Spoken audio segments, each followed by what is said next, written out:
Please note that this episode will be placed on the JR's Texas Gentlemen's Club group on Truth Social. And JR's is repeated twice. Please look for that. Agree to join the group. It's for good. You don't have to be from Texas, but it helps for you to have some good old-fashioned conservative values, no matter where you're from. But please keep it civil, no drama.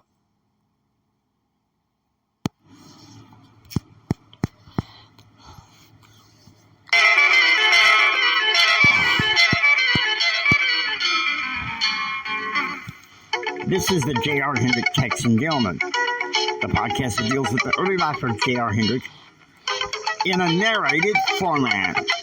So let's join in on the journey.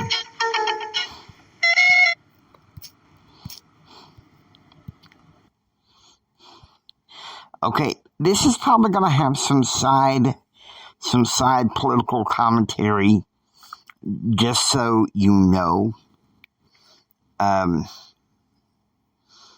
Based on some things that I'm reading in my book, in the book by Nigel Hamilton, JFK's Restless Youth. Franklin D. Roosevelt does call on Ambassador Kennedy, I think, at one point, when the Nazis invaded Norway. Don't quote me on that, but I think that's... and I base some of this from the story about JR, from stuff that he's told me, to really a lot of hypothetical. You guys know how we are. Multiverse theory. Okay, so this episode is kind of like the series, the season finale. It's Goodbye, Brent Clark. And with me, we'll have a three-people panel.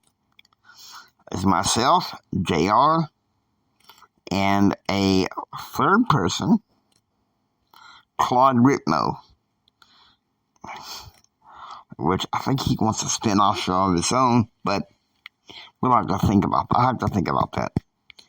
Okay, so here's what's going on here. This is an interesting thing that's going on here. Now,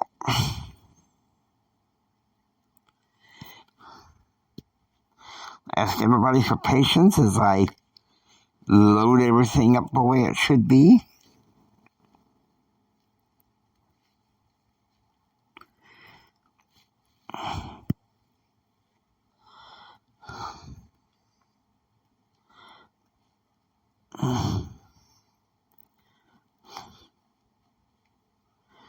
No, something is not right here. Here we go. Okay, so now we're at April 8th, okay? April 8th.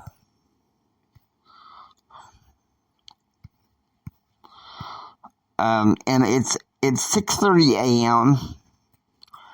Betsy and Jim have Anita take their luggage to the car when Kristen shows up. And Betsy says, come on in, and sit a spell. Come on in, sit a spell for breakfast. There's donuts waiting for you. Mary and Donna and Carl won't be ready until around 8:30, Betsy said. Where's JR? Kristen said. Oh, honey, probably upstairs.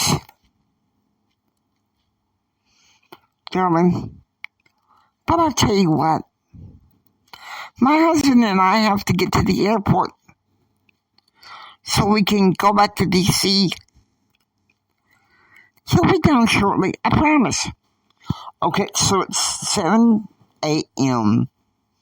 JR is sitting on the phone talking to Karen Kreider. And JR's like, look, honey, I'm sorry. I can't tarry long. And she's like, it's okay. Donald and I are in the car on the way to the airport in Carson City, Nevada. She's gone to spend Easter with one of her boyfriend's cousins. And Gerald's like, look, Karen, the next time we see each other, it'll be as friends. I'm not looking to get back with you at any time. I found someone. Please don't tell me it's Jennifer Bowers or that Allison. No, it's not anyone you know. Her name is Kristen Haig. I knew her 6 years ago. Look, Aunt Donna's knocking on the door. I got to go downstairs now. So you think about that. He's basically telling Karen, look, we'll be friends, but I ain't going to be clingy anymore. Okay, classic. We're going to give we're going to give JR a little cojones for standing up. Not being so needy. So now it's 4 p.m. In London.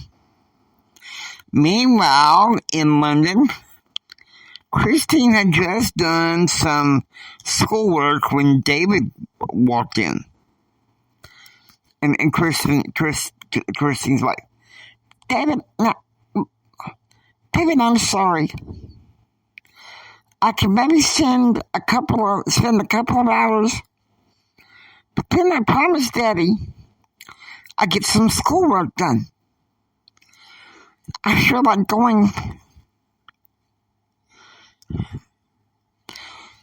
leaving here, circling our tails. There's just nothing to have to do with me and having a migraine and my big brother, who's such a dork. Okay, Christine's stressing out. I remember listening to one of your series where, early in the series, where she had that migraine, and the school sent her to Dr. Conrad. Might be time to bring her back. No, Christine gets like that. And David's like, no, actually, I don't mind. It was getting kind of boring back in the room.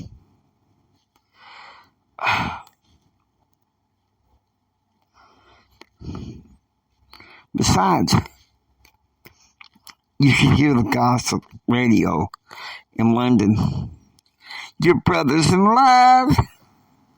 And Christine, she's trying to bury her face in a pillow. He's like, oh my God, stifle it. And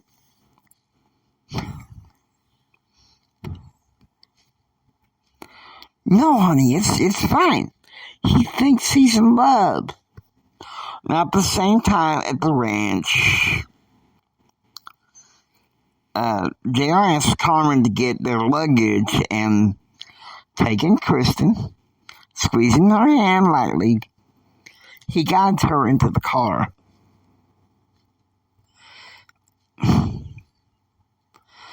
Donna takes pictures of the two for Betsy in order to send pictures of Sarge and Forever, who've been married for almost a year now. And JR's like, I love you. I believe him at this point. I do believe him. And Kristen said, does this mean what I think it means? Kristen said, holding JR in her arms. Kristen Camilla Haig. will you go out on a date with me? And Kristen's like, yes. And she's taking his arms. Yes. 6 p.m. Friday night. Little Caesars. I'll get Carmen to take us there. Jared said. Okay, so now we're at 4:30 p.m. London. Kristen is at London School of Economics Registrar's office. Christine and David's there. They go over to talk to a woman at the front desk. And she says, Bowers, Jennifer, registered November 6th, November 1994, withdrew July 1st, 1995, the registrar said. Now, at the same time, 8:45 a.m., it's in Lubbock. Brent had come back late Easter night, and Brent and Jesse are back at the dorm room having breakfast together, talking. And she's like, I can't believe it. We had a wonderful... Let me put this dang thing on Do Not Disturb. I don't want any more. Yeah. I don't want any more distractions. If we can afford it. Where were we? And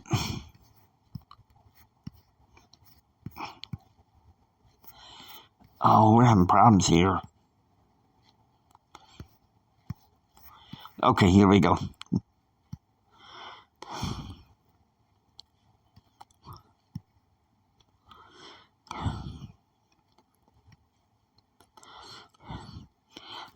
And Jesse's like, I can't believe it. We had a wonderful conversation last night. And then this morning, you proposed to me. We were really going to get married, Jesse said. And Brent said, get out of these dumpy dorms and get on with our lives. After a living lovely breakfast together, Brent said, as there's a knock at the door. And he's like, turns to Jesse, can you get that? And answers, and it's coming. And she's like, have you seen Jaron? And Brent says, well, no, of course not. For all I know, he probably went back to his ranch alone. And Connie's like, I flew in this morning. And I ran into Pulsey at breakfast. She said that Kristen Haig got into the car with him. And so Brent sighs. He's like, oh, whoa. How damn he did it. He asked her out when I thought he would make a liar out of me. Now my mission is accomplished. I can graduate with pride, and my mother can be very happy that I'm leaving Lubbock. Everybody show up for dinner at the club, Connie said. You bet. I will. With a $1 billion smile. I want to know everything, Brent said. Okay, so back at the registrar's office. Meanwhile, back at the registrar's office, Christine is talking to the clerk. If her mother didn't want her, if her mother didn't want her to be with my brother, What the heck was she doing here in London? Christine demanded. We are a prodigious school, so I have to know. You're not one of those little gossip columnists, are you? The registry lady said, giving Christine the strangest look. Tuition was paid, so why are you here? And tell me, what do you want to know? What the hell was she studying here? Christine takes a folder from the lady that has Jennifer's name on it. Of course, in economics, a course in economics, a course in accounting management, a course in corporate public affairs. And what is this partial BSc? David interrupts Christine. My grandfather went to Oxford, so I know this. She got a bachelor's in science in corporate public affairs. And obviously, she must have finished it in the college back in the U.S., as noted in the transcripts. Yeah, and Daddy said that Mike Fields told him that she went on and studied and finished it at Rice University. And she starts at Wesleyan Law School this fall, Christine said, giving the registry lady $96. Sorry to bother you, and thank you for your time. And she rushes out, and so as they walk outside the main hall of London School of Economics, Christine and Dave talk. I can't believe this, David said. Well, after a while, let's go to Harvard. Always on distractions, sorry. So it's 12 p.m. Central. Okay, it's at the ranch. It's in the den, and Muriel, who is Elizabeth Marie, is with her lifelong time friend Muriel, talking about school and life.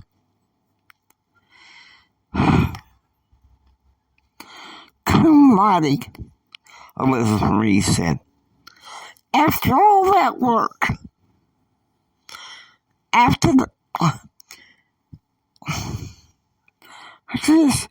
the committee would give me is a cum laude. Oh, girl. No, honey. It'll be okay, Muriel said. And Elizabeth Marie says, no. What am I going to do now? Jared's going to law school. I don't want to go to law school. What am I going to do? And I don't want to return back to Houston. Honey, Miss Betsy and Jim will understand. Have you thought about graduate school? I don't want a master's degree. You don't? No, Elizabeth Marie said.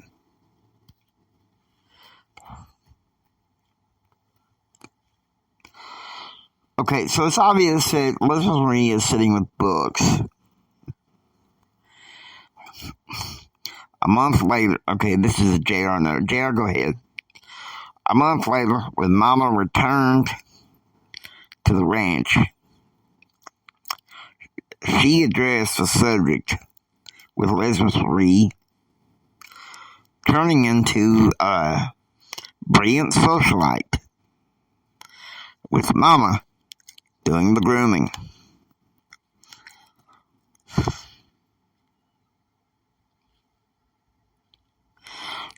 Daddy also cut the future endowment until December 1996 from Odessa University College, when the committee is being reassigned.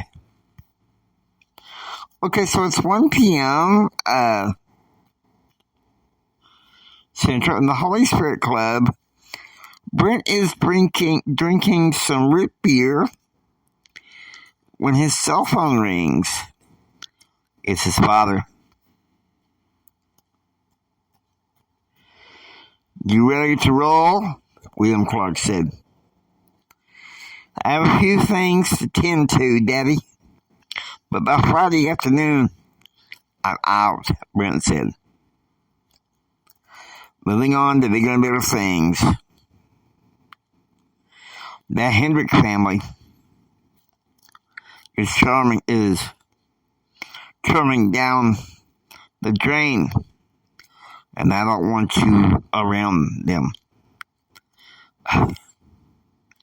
Just gotta give JR farewell. Just remember,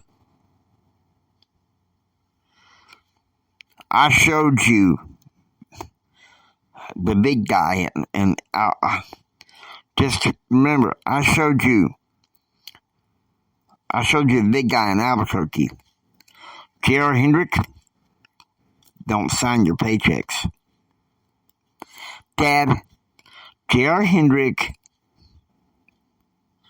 found his princess, Brent said.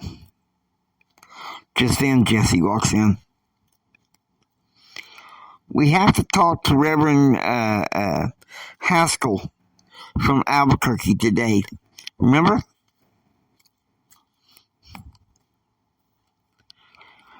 Jesse had seen more potential with Brent, more than his father did, because all his father cared about was getting ahead for political purposes. William Clark was a rich version of Elizabeth Marie's Frank. You know the story about Frank, haven't you, Claude? Frank, the idiot. Finds some rich girl, latches on to him. Then for some reason he decides he doesn't want her. JR? And about 2002, 2003, that's ultimately what happened between Brent's parents. 2 p.m. at Knapp Hall, JR and Kristen are holding each other and kissing. I don't care if you're rich, Kristen said. What's my Amistad business? I'm gonna take care of you.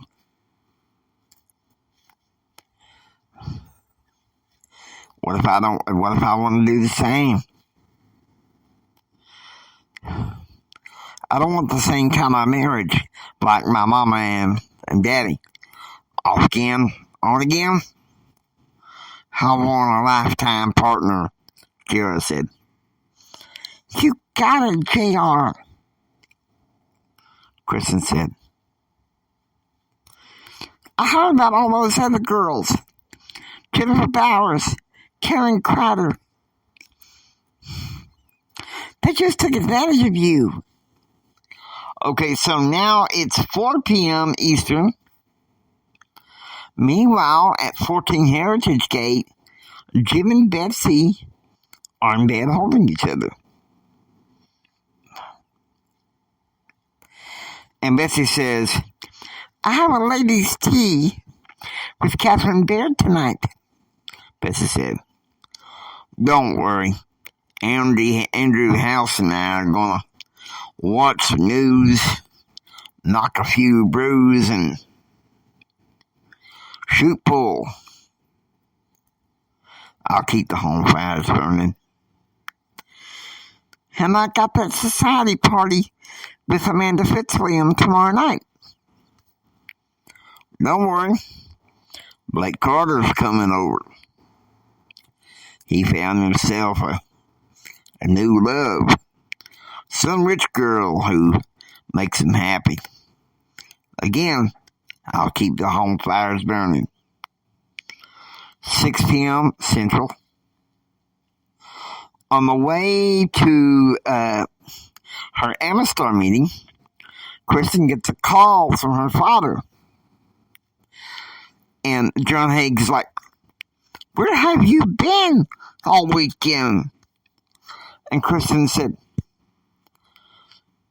"I went to 3 Acres Ranch to be with Aunt Renee." Kristen said, "Your nanny's been driving me crazy, wondering what's going on." "You tell Nani I'm dating J.R. Hendrick," Kristen said. "Nani's gonna have a fit." "Goodbye, Dad," Kristen said, hanging up the phone. "Oh, Dad, we gotta get something to drink. We gotta get something to drink because it's obvious things are..." John Haig, for at least for the next few seasons, is going to be a major fixture. JR, there's these father-in-laws that you think are going to be paying the book. But then you meet them, and what do you know? You can't ask for a nice person. Some guys don't get along with their father-in-laws. I believe that you should at least try. Ain't that the truth?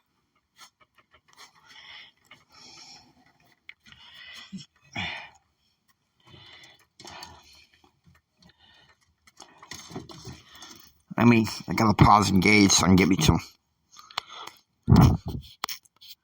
You want Mountain Dew, JR? Sure. That's some pretty interesting stuff there. The daughter telling her dad, "Look, I found somebody." And there we go, some Mountain Dew. Because that's the fact.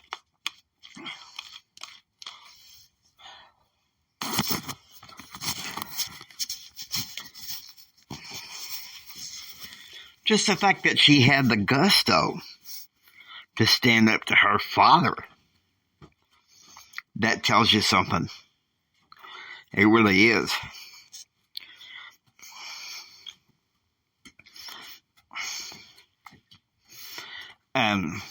Because this is going to be a sign of things to come, really. Where, you know how it is, you're away in college. And sometimes when you go off to college, you find, if you're lucky, you'll find your true love and lifetime partner. But sometimes you find your true love, and sometimes you got to stand up to your parents a little bit. Grow some backbone, huh, Jimmy? Yeah, okay, so now 6:30 p.m. Central. At the same time, hamburgers are for dinner as JR sits down with Brent and Jesse. You got what you want. I asked Kristen out. And Brent's like, "God damn, I can't wait to tell everyone." "At tomorrow night's Bible study," Brent said. "I think you better control yourself," Jara said. "We haven't even had our first date yet." He's got a point, Jesse said. But I'm leaving soon. Jesse cut him off. Brent, control yourself. Okay, so listen, it's 2 p.m. BST. Must be the next day.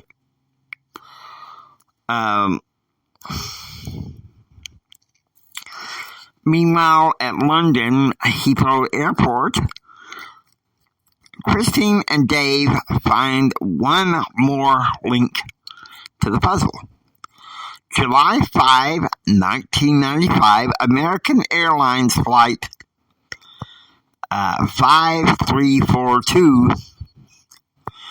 departed from London Heathrow Airport to Montreal, Canada.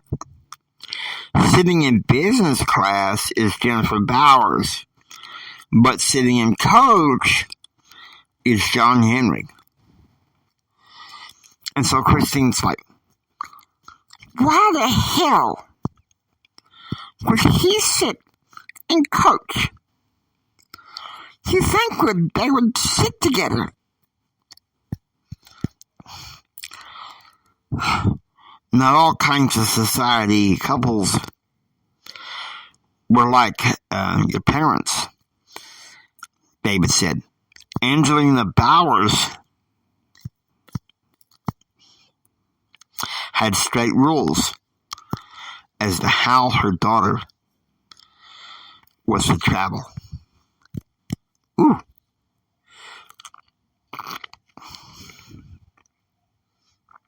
"30 minutes later,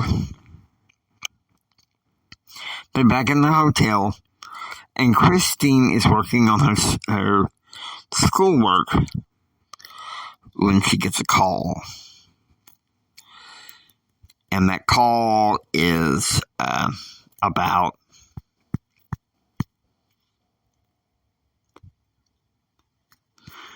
it's not long. That call is about some things.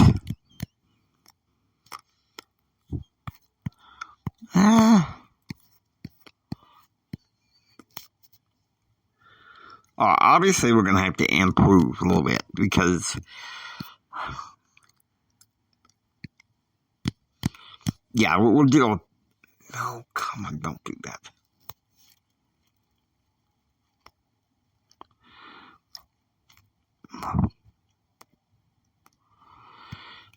Okay.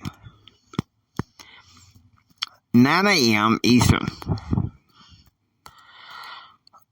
Jim is escorted to the Oval Office in light of the death of Ron Brown. Bill Clinton wanted to be conciliatory, not draw battle lines. First, Jim was requested in Boston to meet with the governor and speak at a Harvard MBA class about an oil crisis. On the night of the 15th, he had to go to Lansing, Michigan to meet with Senator Alex Romey.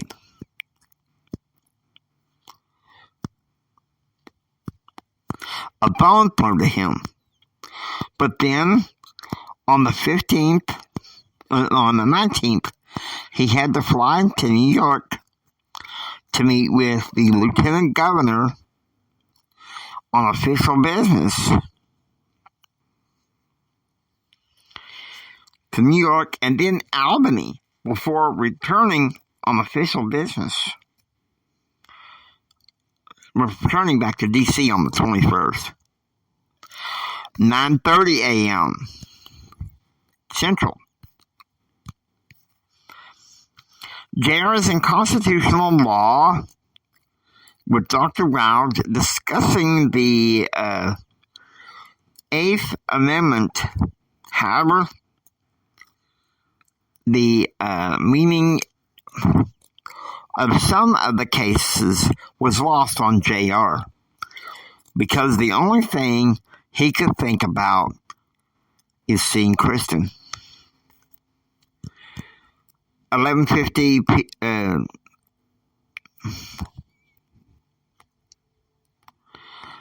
11:50 a.m. Brent walks out of Smith Hall and runs into JR, who's running inside to get some papers. Spoken to Kristen today? And said, of course. We spoke on the phone. I see her this afternoon. And Brent said, Jesse's meeting me at the dorm at 3. I'm taking her to a caviar dinner after the Bible study. Okay, so now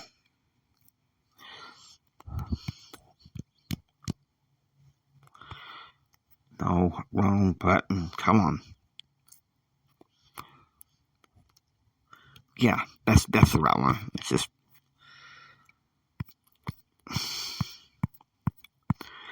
all right. Obviously, I messed up when I composed this. It's a jumbled mess, but we can get it straightened out. Maybe, hopefully.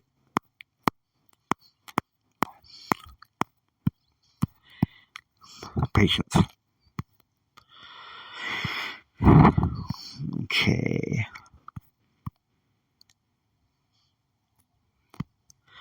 Yes, 2 p.m. BST. Let's make it 3 p.m. BST.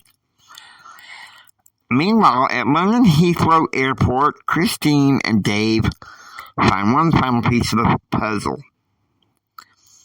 July 5, 1995, American Airlines Flight 5342 departed from London Heathrow Airport to Montreal, Canada. Sitting in business class is Jennifer Bowers, but in coach is John Henry. And Christine's like, why the hell would he sit in coach? Do you think they would sit together? And David's like, no, all kinds of society couples were like you. We're like your parents. Angelina Bowers had rules about how our daughter flew. Okay, so 30 minutes later, Christine's back waiting for a phone call, and the phone call is from High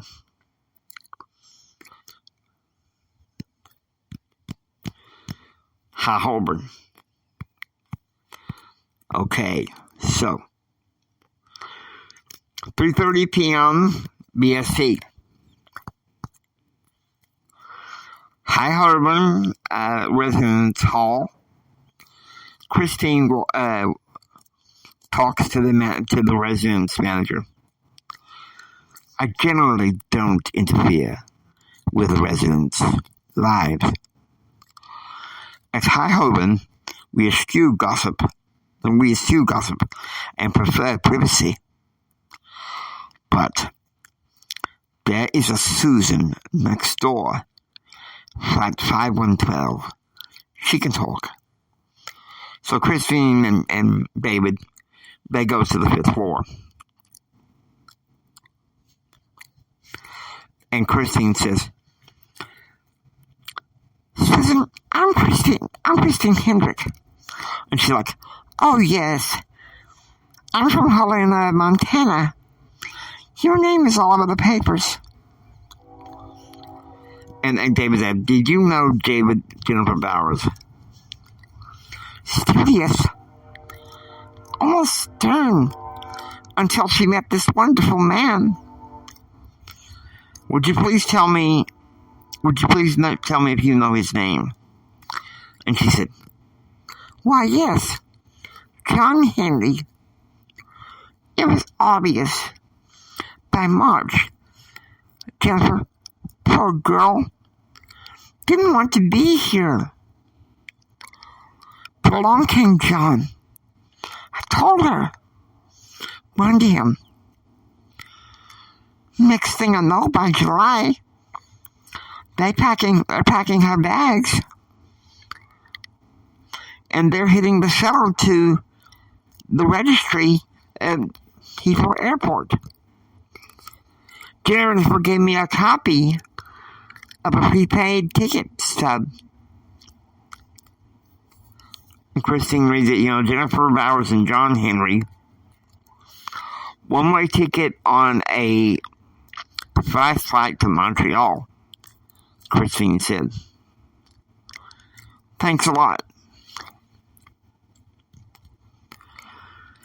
Found out in early 2000 that he wanted to wait and propose once she was in Canada, not London. I could understand that. And I could understand why her mama wanted her with John Henry, a stand-up man. Okay, so it's 3 p.m. JR and Kristen are holding each other in the dorm room. JR is screaming to find out that Kristen was an avid Clinton supporter, but he was so crazy about her, it's almost like he didn't care. Okay, so now we flip around here. You ever notice couples, they have different political opinions. I remember when I was with my ex-wife, we agreed very early on we were not going to fight about politics. She was a Democrat who later turned independent. Okay. Now, let's go to 5 p.m. JR and Kristen are having dinner at her dining hall. He is having meatloaf and mac and cheese as he gives her a friendship bracelet. I can't believe this. It's exquisite, Kristen said. You trying to woo and spoil me at dinner? As my granddad used to say, even Romeo tries to spoil Juliet.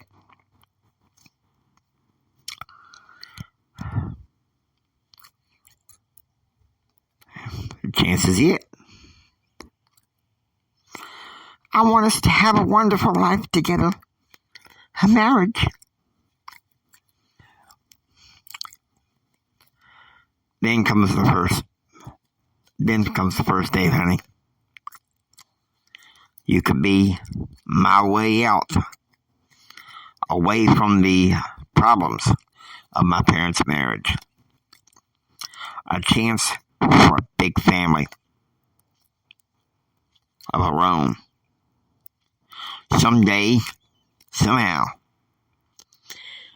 And then you and I can own shares of Hendrick Foods and our company at Amstar, Jared said.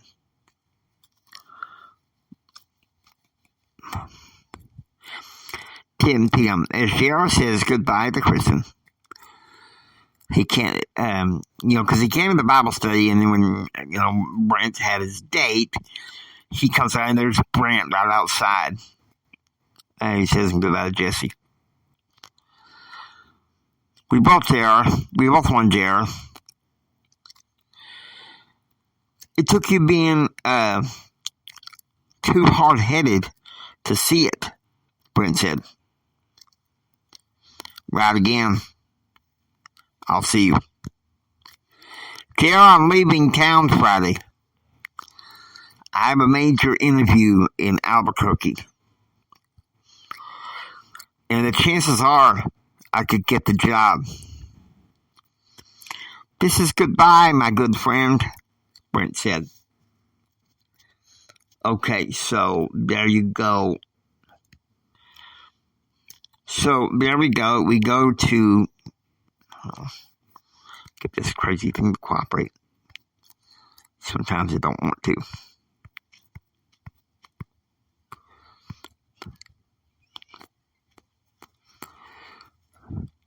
"10:50 a.m. JR walks out of the business school when Kristen approaches. "You told him, didn't you?" Kristen said. "You told Brent you asked me out?" "Yes, I did. And I've told him 2-3 times to be quiet," Gerald said. "Yeah, well, the news is around campus. Is he leaving town? We don't know if we'll see him again." "Does that bother you?" "No. He's with Jessie. We're together now, JR. We can go on with our lives." Okay, 1 p.m. Eastern. Jim's at a budget meeting with the SBA, a meeting he's not looking forward to. He knows that Clinton is asking him to be conciliatory, but he also knows that means for next week to be there. Okay, so it's 2 p.m. Central. Gerald's advocacy lab ended early because Dr. Harmon had to go take care of Democratic political business. So what did he do? I called Palsy, and she told me that Kristen was leaving the business building and caught the bus at the school. So I caught the bus at the School of Business Administration and went to the student union to meet her. Okay, 5:30 p.m. Eastern. In Washington, D.C., Jim and Betsy are having dinner with Jim's cousin Janet, who is living in Washington, D.C. Janet is the oldest child of Isaac and Rebecca, Uncle Isaac and Rebecca. Now, JR, I want you to go ahead and give some of that genealogy. Well, of the kids, Grandpa was the oldest, born in 1912, in Billings. And then there was Oscar. Well, Daddy called him Spider. He was born in 1915. And then Aunt Kathleen was born in 1920. And then Uncle Isaac, 2007. So, Janet's like, Pop had the hardest time letting go of his grudge of Uncle Ryan. I mean, I'm sorry, Jim. You have your ideas of Uncle Ryan, but he helped me make it through my junior and senior years at college at Princeton, Janet said. I understand that's how you feel about my father. Maybe you feel like he walked away with class. But damn it, that's not the way I saw it.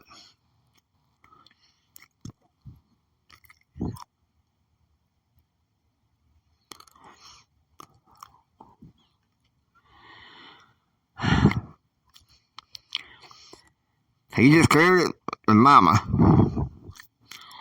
Pulled up turned and walked away. And I can't even forget that, Jim said.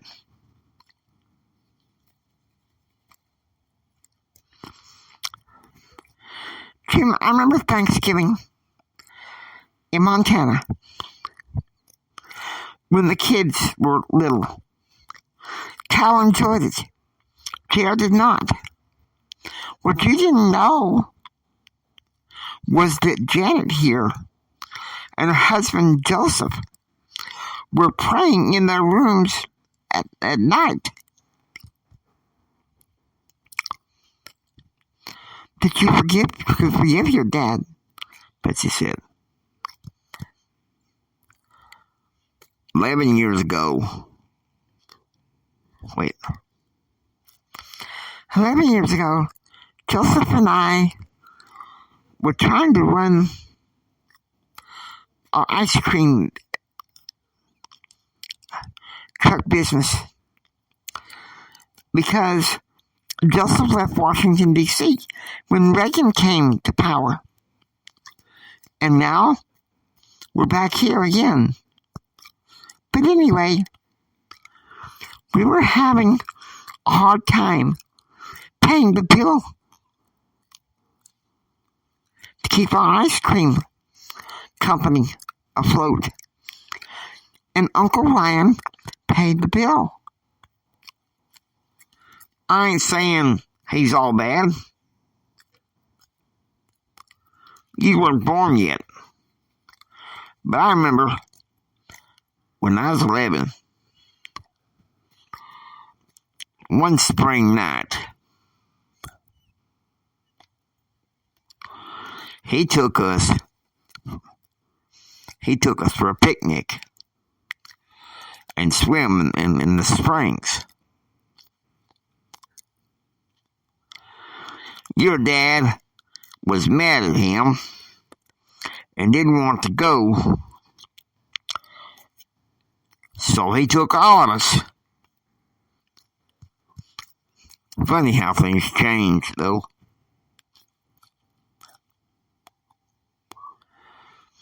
Damn it, within a couple of years, Gloria changed him, Jim said.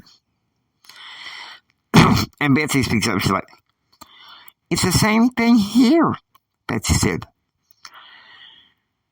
DC changes people, Jim. It sure has changed you. You can't deny that's true.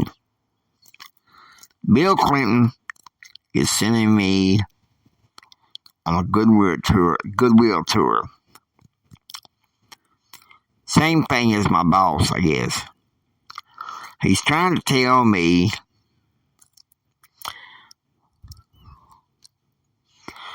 the best kind of care facility of where to put Mama. My own boss. Joseph spoke to Carl. You know,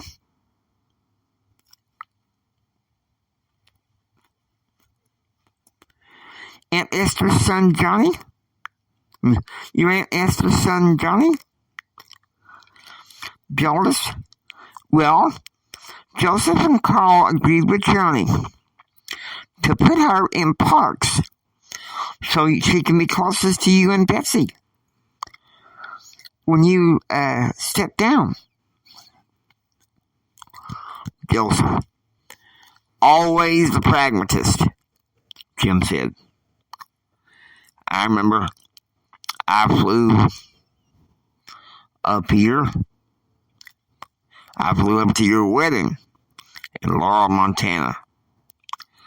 I went to the wedding, and then Claude wanted me to check out a refinery there to see if we could get some refined oil and get a pipeline back to Texas. Dirty Richard Nixon, the king, even gave us the permit. You remember during the Carter years? Joseph worked as a liaison between agriculture and commerce, Janet said. What does Bill Clinton have him do? He's a public liaison between Justice and the White House. Something having to do with Whitewater. He won't talk about it when he gets off work. He said he'd have to work late tonight with Janet Reno. Has there something on working something hard? 10 p.m. Central. JR walks back from the dorm after a fun night talking to Kristen and friends. Just then his cell phone rings. It's Larry Thurber. Maybe in the library on Friday, if you can.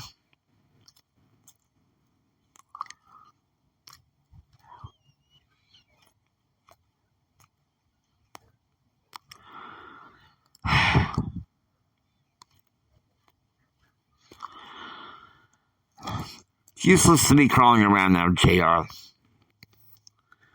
Okay, so the interesting stuff is coming up.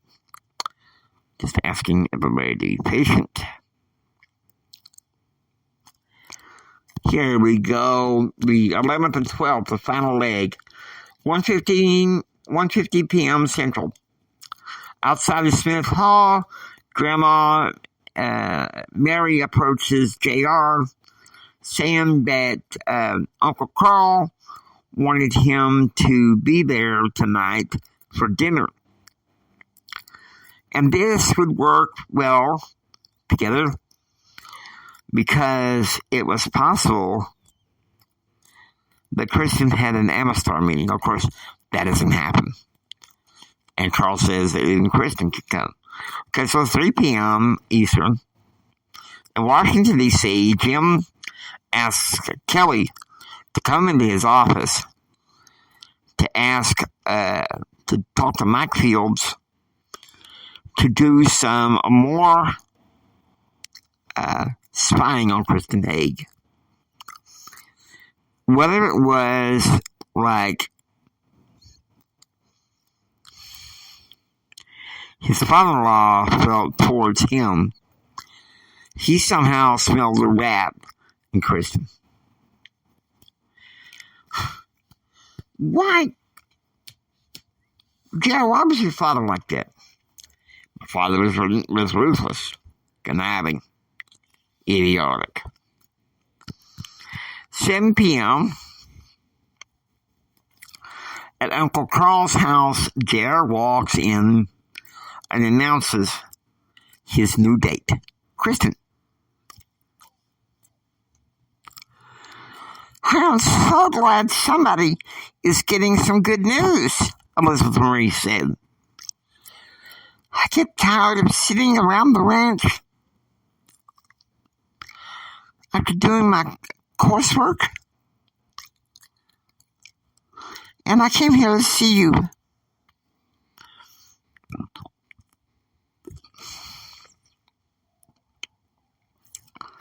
Your Uncle Carl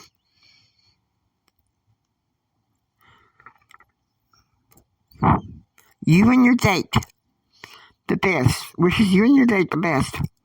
Also, Sergeant Forever sent their best from Fort Worth, Aunt Donna said. Spoiler alert, Elizabeth Marie will turn out to be one of the bridesmaids at my marriage wedding to Kristen. Okay, so shortly after, the family then sat down at the dining room, and Carl says, "Now, Kristen, you must know that I've been warned about what certain people say about JR's father. Don't worry. The first person who said anything was his father-in-law, Carl said.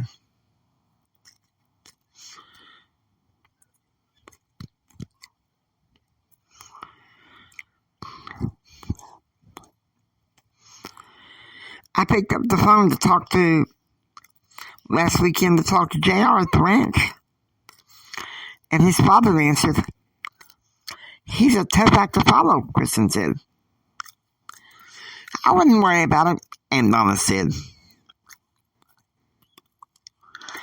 Ever since Jim was a tiny tot, his father, and perhaps even some of his uncles and cousins, would call him a chicken. He acts tough to prove people wrong. Okay, midnight to 12th. Jesse came and knocked on the door as Brent brings out his luggage. Suitcases. Noon today, we fly away, Brent said. Our parents have told our advisors, and they have agreed to let us finish our coursework and exams by correspondences. We can be back in Lubbock in time for graduation, Jesse said. Think of it. This way, if the big one hires me up in Albuquerque, it's a $40,000 a year with a $16,000 sign-on bonus, Brent said. Have you told JR? In the morning, we had breakfast at the club, and I want to tell him everything. Because at noon today, Daddy's helicopter shows up at Memorial Circle and picks us up. 6 a.m. at the Holy Spirit Club. Cinnamon rolls and donuts are for breakfast as JR sits down with Connie, Brent, and CB. I want you all to know that I'm leaving today at noon and won't be back until graduation day. Now, Jesse and I, our parents, talked to our advisors. They have agreed to let us finish our work by correspondence, and we'll be able to graduate on time, Brent said.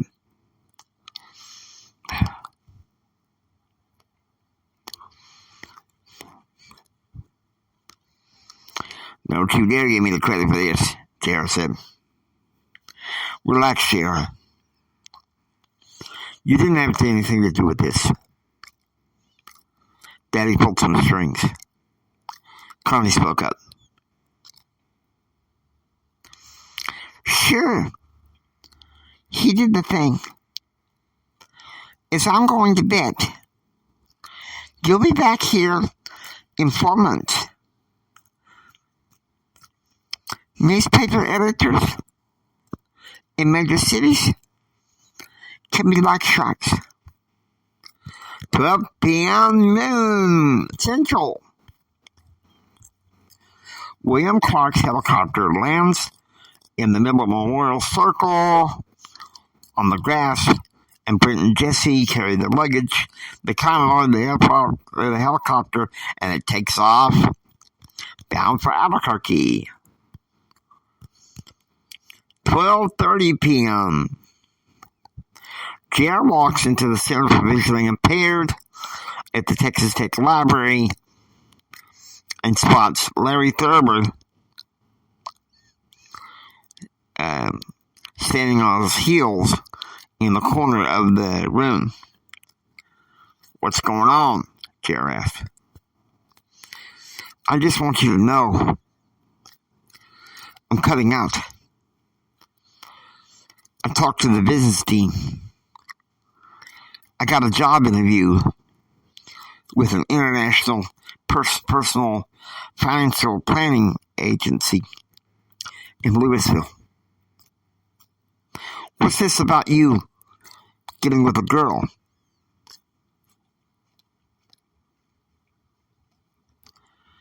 I'm in love. Hope to marry her, Jared said. Okay. Let me give you a word to the wise. I don't plan on falling in love for a very long time. And I don't plan on getting married.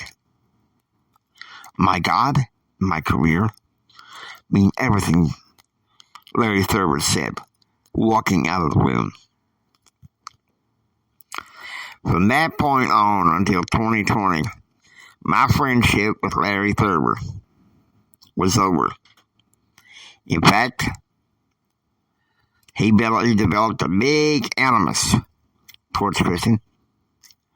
It was only with my wife, Sarah, we ran across him at a conference in 2020, pre-COVID. They got our friendship. Began to work out again. I would later find out from Kevin McDonald that rumor was that Larry was in love back in his hometown of Plano with this girl named Amy. He had a nice job while he was in high school. And he intended to marry Amy. But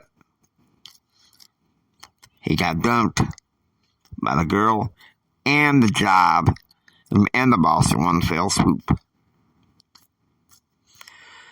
1 p.m. Eastern, as Jim is finishing lunch, Betsy gets a call from Thomas. It's Dad. Cousin Victor died in Florida. They want him buried at the ranch, Thomas said. Betsy is in tears. I have to fly to Miami to pick up the body. I'm going to be gone for about a week. But I'll meet you in New York. I'll charter you some jets during the way. Don't worry about him. Don't worry about me, baby, Jim said. 2 p.m.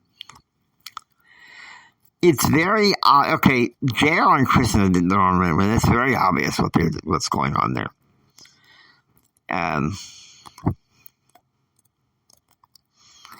In his dorm room, not sex. It's not sex. Because the gentleman code is no sex outside of marriage. And that's the Christian conservative code, is no sexual relations outside of marriage. Period. End of story. Plus, it's not just, a Christian thing. For guys like me and JR, it's a gentleman thing. So what it is, it's a tickling match. In the first one that they would have for nearly a 3-year period. This was a hallmark of their love relationship. 3 p.m. An hour later has passed in the dorm, and the two are listening to music. And JR gets very vulnerable about his grandmother's passing.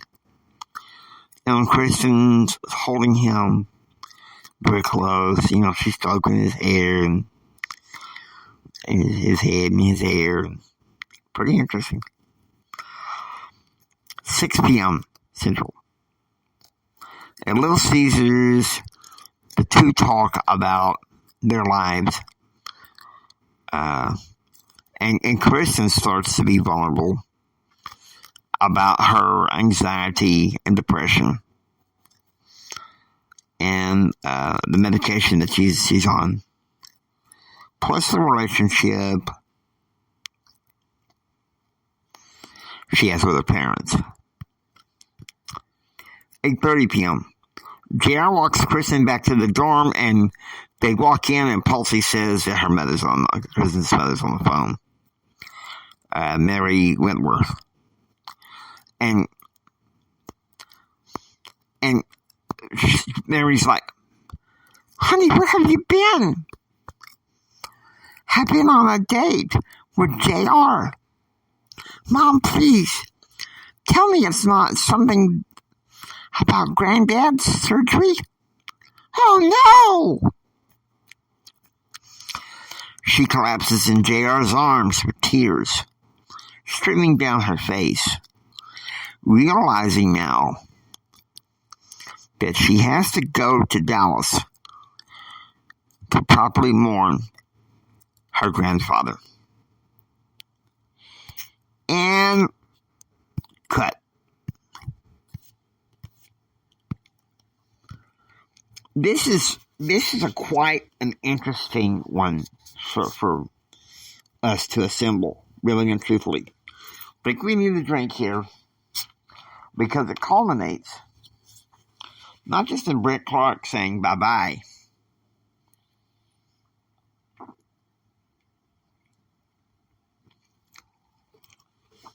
JR's holding her. She's telling me she has to leave tonight. Go to the airport. And it's like a deer in the headlights for JR. Hope you enjoy listening to the J.R. Hendrick Takes, and gentlemen. If you like what you hear, please subscribe, become a part of the adventure. This is the James Hendrick Empowerment Network saying until next time, get ready for the rest of the story. It gets a little bumpy from here. As we begin the Socratic season, which usually happens late spring, most of the summer.